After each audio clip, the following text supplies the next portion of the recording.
What are some of your proudest accomplishments in your career? I mean, I gotta throw the New Age Wrestling Heavyweight Championship out there, being my first heavyweight championship, holding it for so long, and being the person affiliated with, when you think of the company, I'm the face that you see, I'm the face at the top of the card, and as I mentioned to you earlier, just being given the confidence to be in that position, it it makes a lot of the journey and a lot of the things we have to go through worth it. Um, they say there's not a lot of things in our business that are real, but winning that first championship is one of those things. And it's a very true statement because it is a very real moment. So I'm always very grateful to New Age Wrestling for giving me this chance.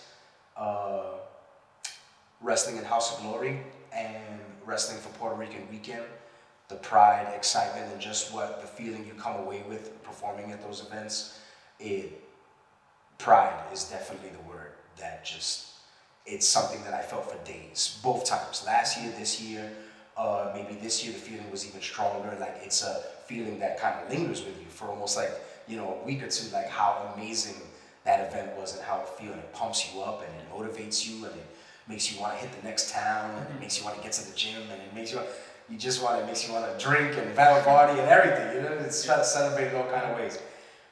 So definitely the Puerto Rican weekends have been great. Wrestling for the NWA. A lot of the people that grew up with me knew that the NWA was like my favorite. Like 80s NWA was my jam. Okay. It's like, I grew up on 80s WWF and, in the 90s Attitude Era. But it was in the 90s that my knowledge started to open up. I became aware of independent wrestling.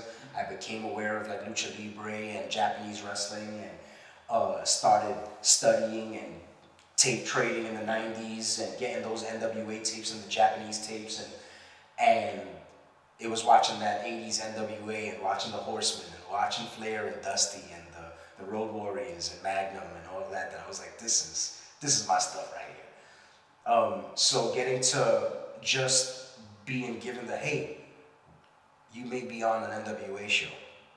The first feeling is like, get out of here. No. The weight to that. Yeah, what? And then, walking through the curtain, being there, being backstage, getting to interact with the crew and walking through that curtain and just having that feeling, having that credit, seeing your face on that poster is one of those priceless feelings. Again, that you gotta try and enjoy those little moments that make all of this worth it, especially all the hardship and the stuff we go through. And that was one of them. And I would say making my debut for MLW at the ECW Arena, 2023. Big ECW fan growing up. Me and my former partner, late 90s, ECW was our number one. We used to say that if we break into the business, ECW is where we wanted to end up. We were very sad in 2001 when we went out of business. There might have been some tears shed. But being able to walk into that building and just, again, drinking it in and walking around and looking around, walking through the hallways, making that entrance, walking the aisle in the ECW arena, taking the picture in front of the famous wall, was like, there are some moments where I've thought, you know what, if it all ends tomorrow, I think I'm good. Because I never thought I would be able to do some of the things that I got to do, and that was one of them. So the ECW arena, and speaking of moments that it could have been over after, getting a step into the ring with the Rock and Roll Express with my former partner, 2020 I think we're going back to.